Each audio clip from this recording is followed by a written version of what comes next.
All right, and we are live Transform. once again right here at WHPR WHBS. And you are tuned in to Feedback, a positive image production by Hood Research. And we have with us today a fast moving program. And our guest right now is Miss Estelle J. Long, a lady that I was so happy to meet last evening as I was cruising on a yacht. Ooh, it was so nice. And she was so exciting that I wanted to have her here with us this morning so that you would have an opportunity to meet her. Miss Estelle Long was born in 1920, just had a birthday, August the 13th. And I believe she's in the company of centurions, and has a lot to share with you and has been talking about her experience. And now, just before the top of the hour break, we were talking about the kinds of things that has helped her to live for 99 years. And I'm excited to learn about that so that we all can do the same. Now, you were talking about the exercise that you had because of being on the job. You were moving around quite a bit and had a lot of strength in your calves and thighs and things. That's a good thing. You know, one of the things that seniors find is when they fall, they have difficulty getting up if their muscles are not in tune with what has just happened. And as they sit or lay on the floor, it's like, what do I do now? But you've not had that as your experience, and I'm glad to hear why. You were saying that you ate a lot of fish. Oh, yes. Mm-hmm. Yeah, my dad was quite a fisherman, Mm-hmm. and we fished in the Des Plaines River, uh, west of Chicago. Oh, And okay. then, as I said before, there wasn't much money, so we walked a Mm-hmm. lot. Mm-hmm. He had an old Buick, but you had to have money for gas, so Yes. that was a privilege. Mm. Uh, we're also a Christian family, so you had to go to church. Mm-hmm. And we did. We were Episcopalians. Mm-hmm. At that time, it was St. Andrew's Oh, okay. Episcopal Church, but Mm. now I'm a member of Church of the Holy Cross in city. Is But that never, Episcopalian also? oh yes, Okay. still. Uh-huh. I was married for 54 years, I believe it's about Wow, that. 54 Yeah, years. my husband died. He had cancer and died. Uh-huh. He was a soldier, and that's the reason for my being interested in the military too. Mm-hmm. Mm-hmm. Oh, that could do it. Yeah, Yeah. In the family. yes. Oh, wow. Now, I'm Yes. curious, after the war was over, did you stay with McDonald? I believe that was McDonnell Douglas, the aircraft company, or is just No, Douglas? no. I worked for the city of Chicago. Okay. After that, for about 40 years, I've Mm-hmm. worked for the federal government. I worked for them for about until the soldiers came back. You know. Mm. And Mm-hmm. I also worked for the state of Illinois Mm-hmm. for a time. But I retired from the city after 40 years of service Well, as a city worker. uh-huh. Yeah. Mm. I Now, worked in the controller's office. oh, Yeah. okay. Now, when the soldiers came home, did you find a lot of hatred levied on them? Were they able to manage in their community? You say you were living on the west side of Chicago, so and I asked that because of the Tulsa, Oklahoma bombing. Actually, that was the first bombing in the United States of a black community, any community, but this happened to have been a black community, and that was in 1920.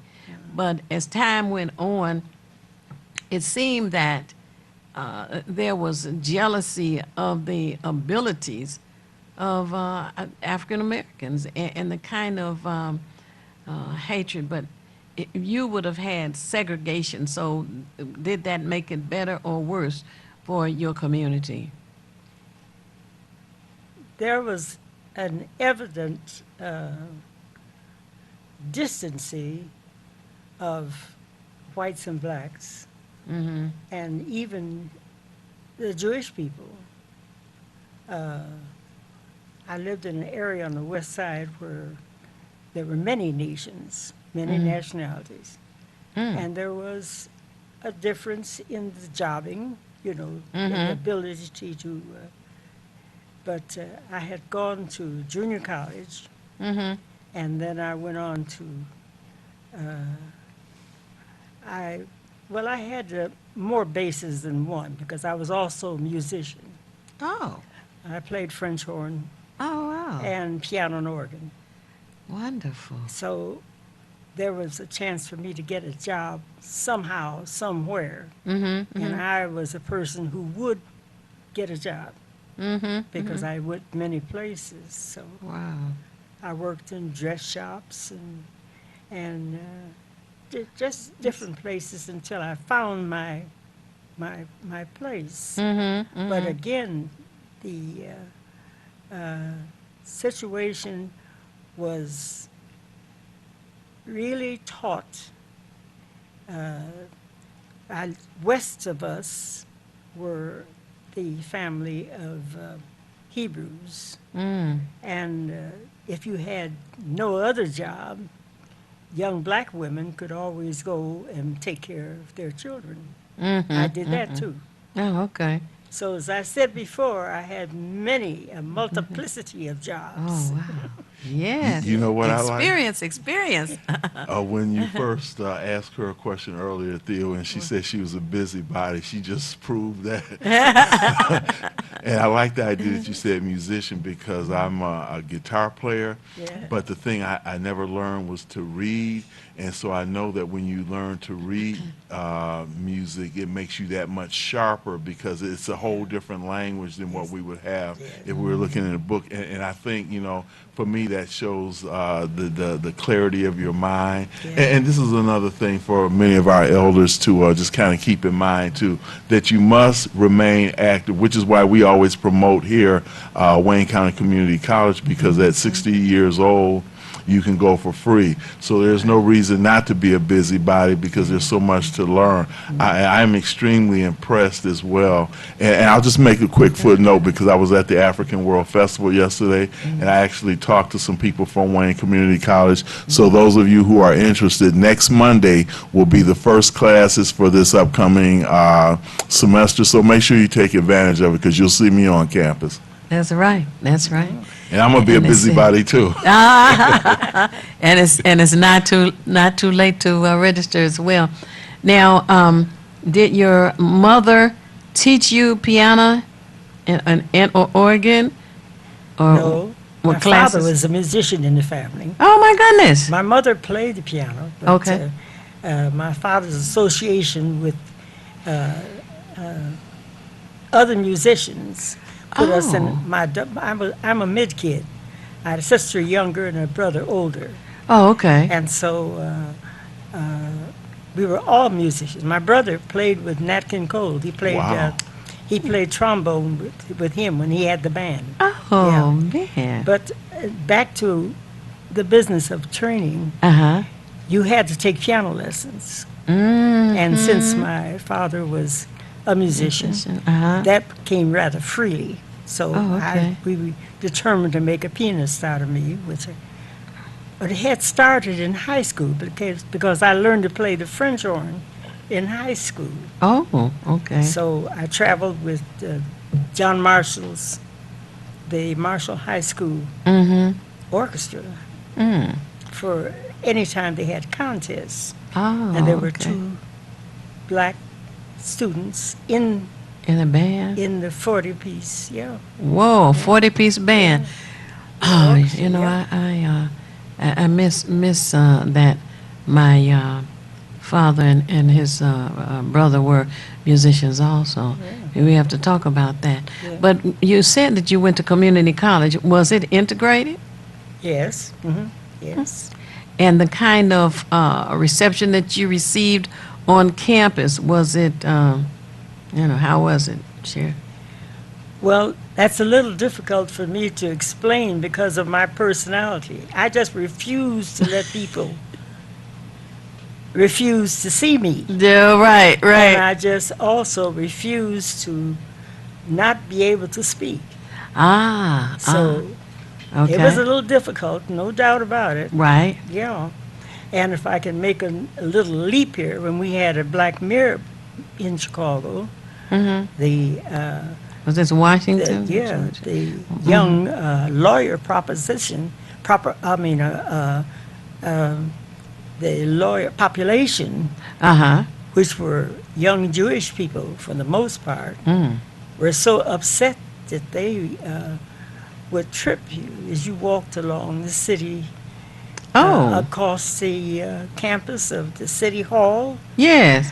Uh, Physically trip you? Yeah, take their briefcases and make you make a misstep.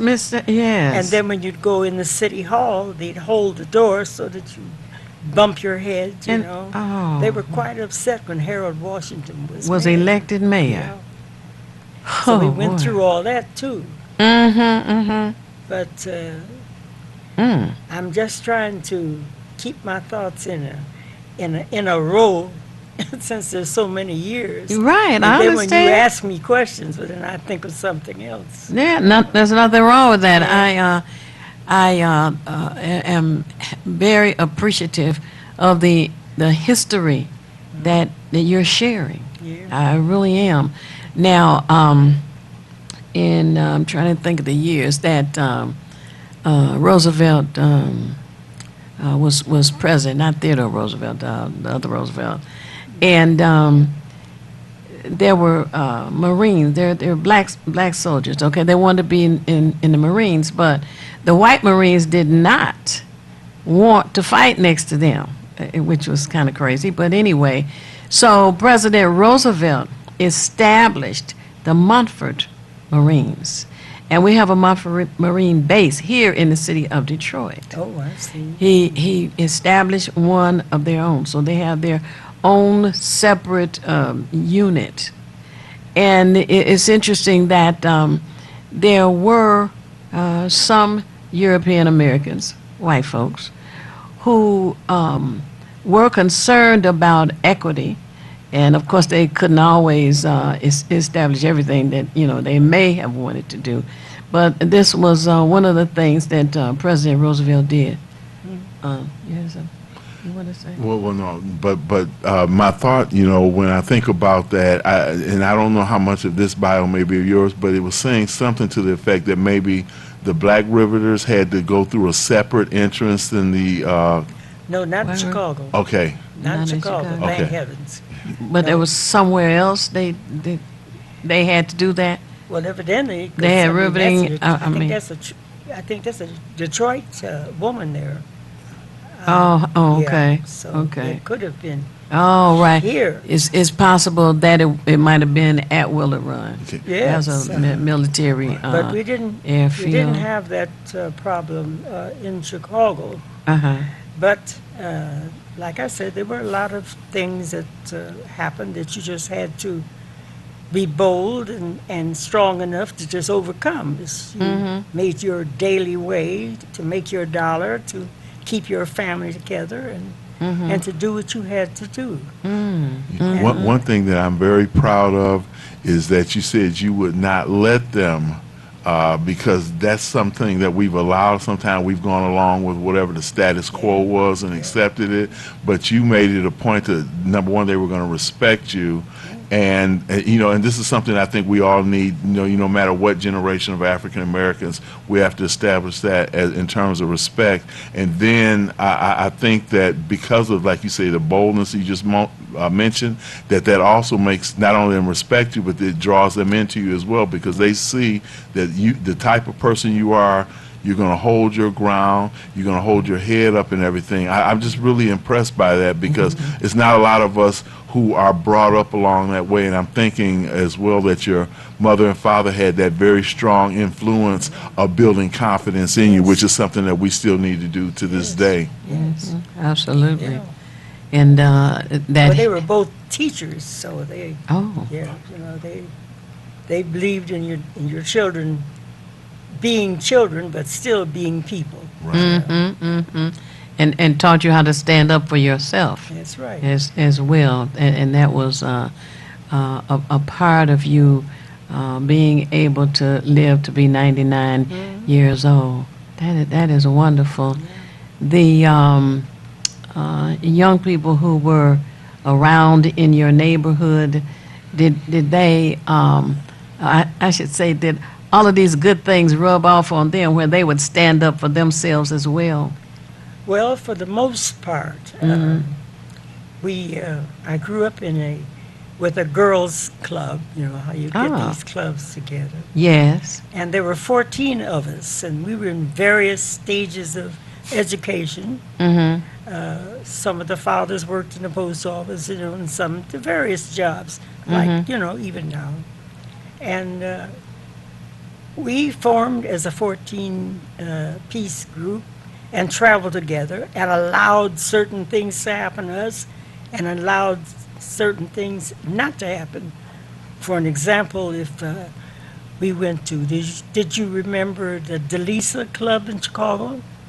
Old, Delisa. it was an old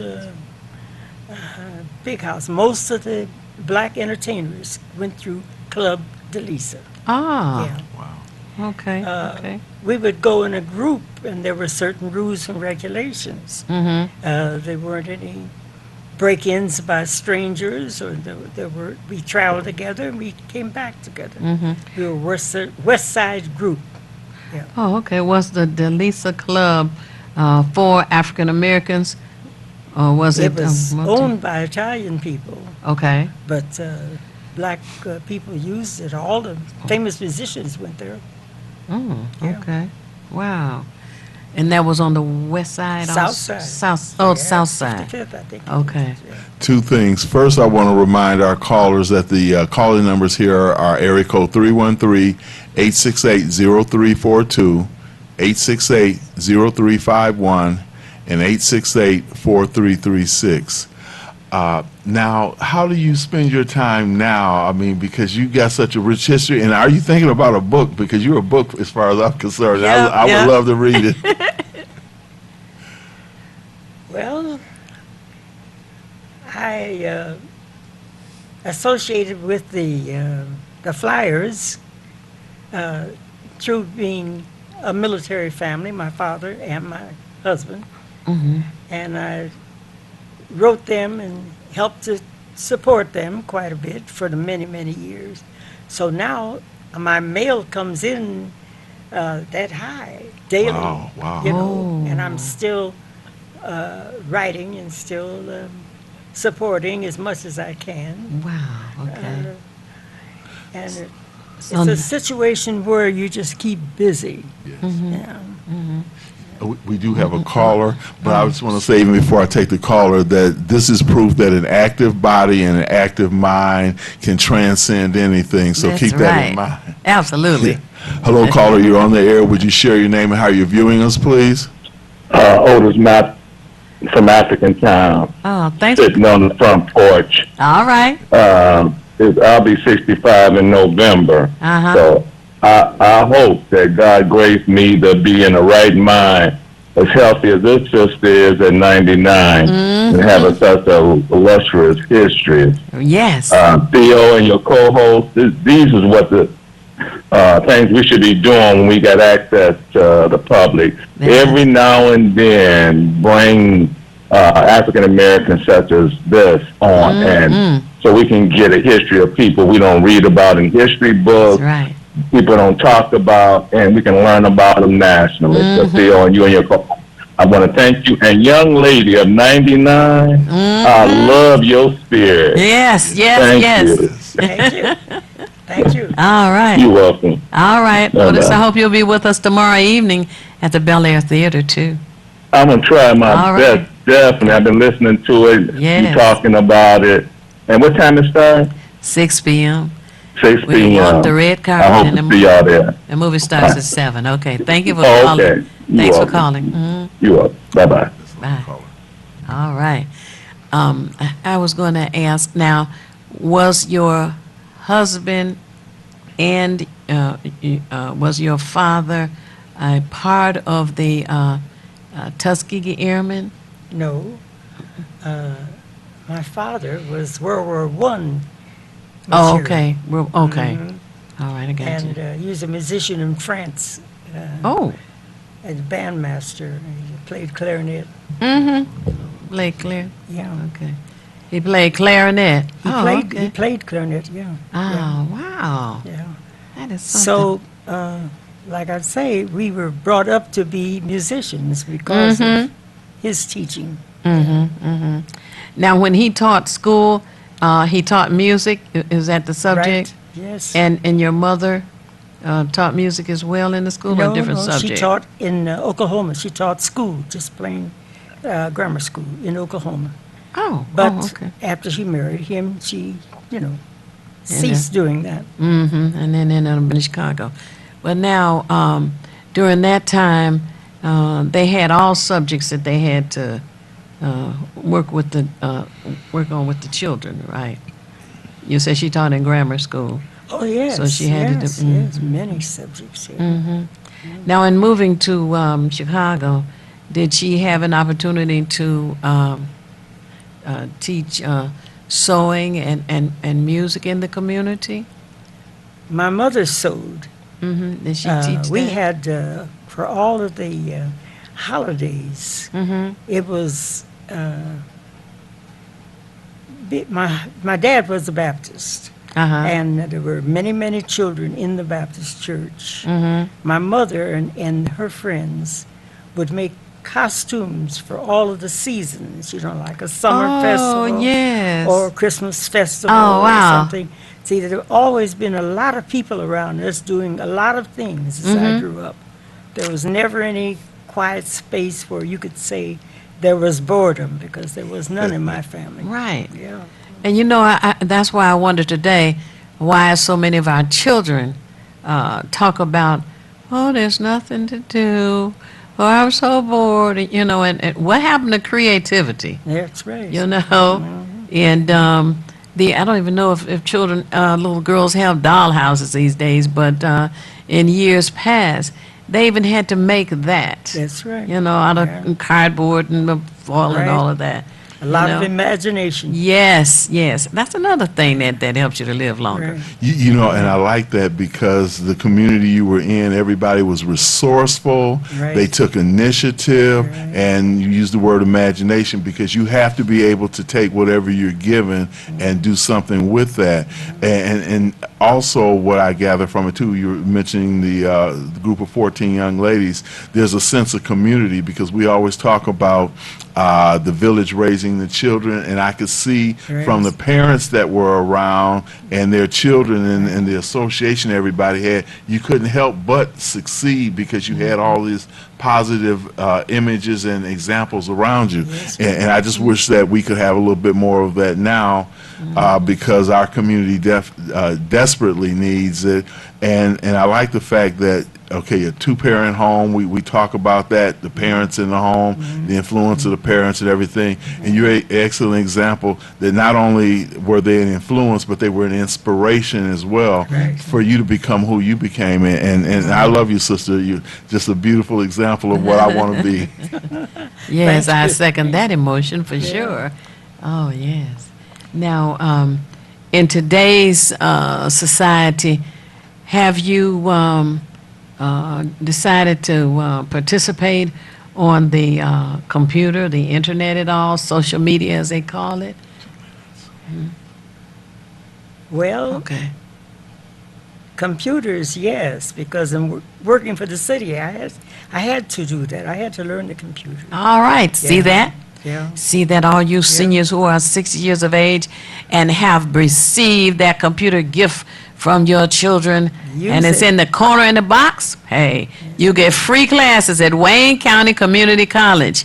Miss Estelle Long has mastered the computer. And she just said, use it. That's right. Use it. I am so sorry that we are now at the end of our program because we are truly enjoying this conversation and all of the history and information and inspiration that you are giving us. But I want to thank you, Estelle J. Long, for joining us this morning. And we are looking forward to another opportunity for you to come into Detroit and be on the program with us. You are always welcome to call in anytime you want to. And I want to thank your daughter, Carolyn, for bringing you over to the station this morning. And we love you and we appreciate that you have given us your time. Thank you Okay. for the opportunity. Oh, absolutely. And as I always say, and then in the program, it is not necessary for you to know everything. What is necessary is for you to know how to find what you need when you need it. We at Hood Research seek out as much information as we can to share with you and encourage you to share to help us all make better informed decisions. Follow us on Twitter, Facebook, and tune in again next week. The BD. And yes, two things. First, remember this Thursday from 1 to 4 p.m. at the Cheney Library, there will be a back-to-school giveaway, notebooks, binders, and things for your children. So make sure you come there from 1 to 4 p.m. at the Cheney branch. And as I always say, if you want to be nothing, do nothing. But the only problem with doing nothing is you never know when you're finished. All right. And now? Stay tuned for Get in the Know with Marley B.